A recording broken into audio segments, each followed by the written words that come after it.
البنك الفيدرالي الأمريكي مش بنك ولا حتى أمريكي. البنك اللي بيتحكم في حياتك وانت مش واخد بالك. البنك اللي بزرار واحد يقدر يرفع أسعار كل حاجة في بلدك. الدولار يغلى، الأسعار تولع، الاقتصاد ينهار. كل ده مش بيحصل صدفة، ده ورا ستار بيتحرك من بعيد، والستار ده اسمه الفيدرالي الأمريكي.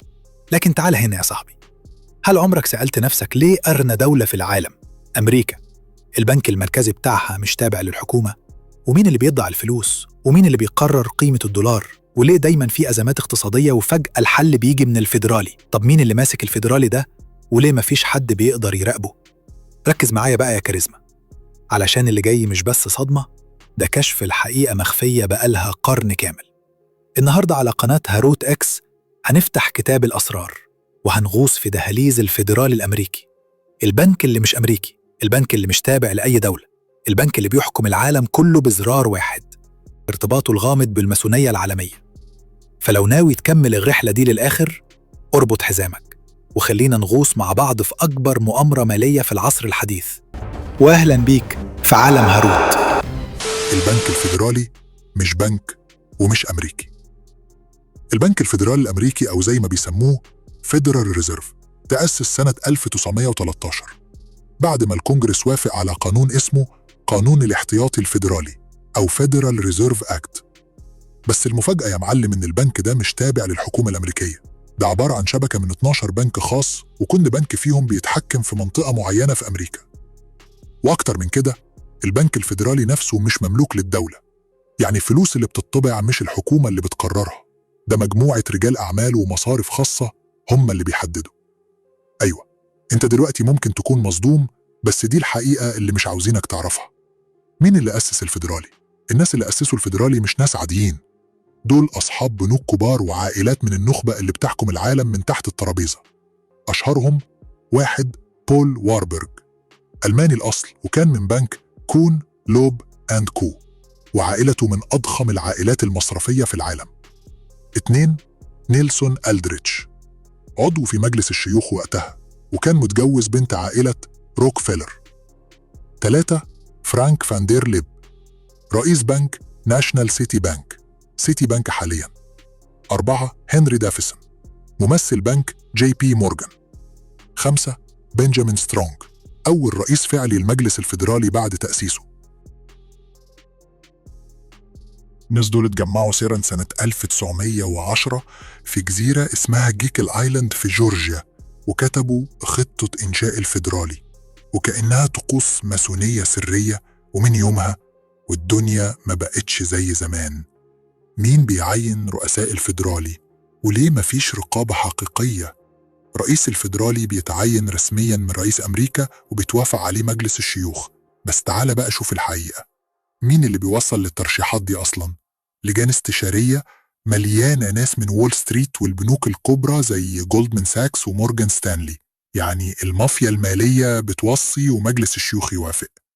وحط في بالك إن الرؤساء اللي مسكوا الفيدرالي أغلبهم جايين من نفس الدوائر المالية، زي ألان جرينسبان، ماسوني وعضو سابق في مجموعة بيبلبرج، بن برنانكي، عضو في مجلس العلاقات الخارجية CFR، جانيت يلين تابعة لنفس المجموعات، جيروم باول خريج جامعة جورج تاون، زي أغلب الماسونيين الكبار.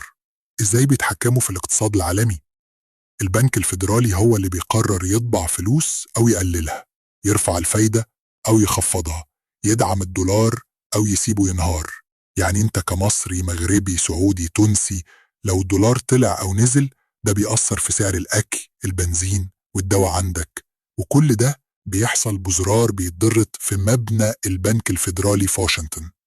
وده يخليك تفهم إن التضخم العالمي وارتفاع الأسعار مش دايماً بسبب الحرب أو الأزمات، في ناس بتلعب من ورا الستار علشان تسرق تعبك وفلوسك وانت مش واخد بالك. بنك الفيدرالي والماسونية، العلاقة الخفية. ركز بقى في اللي جاي. البنك الفيدرالي معمول بتخطيط دقيق جدا، واللي حطوا النظام ده أغلبهم ماسونيين معروفين أو على ارتباط بجماعات النخبة العالمية. دليلك اجتماع جزيرة جيكل آيلاند كان سري جدا وبتوقيتات قمرية معينة زي طقوس المحافل. بول واربرج نفسه كان ماسوني وعضو في جماعات سرية. شعار الدولار الأمريكي نفسه فيه الرموز الماسونية، الهرم والعين اللي فوقه رمز العين التي ترى كل شيء، النجمة السداسية المخفية جوه النجمة الأمريكية، الجملة اللاتينية نوفوس أوردو سيكلورم النظام العالمي الجديد، والأخطر إن الدولار مكتوب عليه In God we trust، بس أي God مفيش تعريف، وفي الماسونية الرب مش هو الإله المتعارف عليه بل كائن رمزي. يا ريت لو وصلت لحد هنا أتمنى منك تعمل لايك واشتراك وشير للحلقة على كل المنصات وحتى على الواتساب. عرف الناس مين اللي بيدمر الاقتصاد والدول، وساعدني يا صاحبي في نشر الوعي الحقيقي. نرجع لموضوعنا. مين اللي بيسيطر النهاردة؟ الناس اللي بيأثروا بشكل مباشر أو غير مباشر على الفيدرالي الأمريكي مش ناس عاديين، دول عيلة روكفيلر، عيلة روتشيلد، مجموعة بيلدربرج، مجلس العلاقات الخارجية، اللجنة الثلاثية. ودول مش بس بيتحكموا في البنك الفيدرالي، دول ماسكين الإعلام، الشركات العالمية، صناعة الأدوية، الحروب، وحتى التكنولوجيا. تنبيه مهم من قناة هاروت إكس: إحنا في القناة مش بنروج لنظريات مؤامرة، ومش بنقولك تطلع تتهم الناس إنهم ماسونيين وخلاص. إحنا بنعرض حقائق مثبتة بمصادر واضحة وتاريخ معروف. كل اللي عايزينه إنك تفهم، تفكر، وتبدأ تبص على العالم بنظرة مختلفة. البنك الفيدرالي الأمريكي مش مجرد مؤسسة اقتصادية، ده أخطر من أي سلاح في العالم. ده مش مجرد بنك، ده المفتاح اللي بيتحكم في عقل الاقتصاد العالمي كله. ولو عاوز تعرف مين اللي بيحرك العالم من ورا الستار، ابدأ من هنا، من عند البنك اللي مش بنك ولا أمريكي، بس بيحكم أمريكا والعالم كله من غير ما حد ياخد باله. لو عجبك الفيديو ما تنساش تشترك في قناة هاروت إكس وفعل الجرس، علشان الجاي هيكون أكبر بكتير.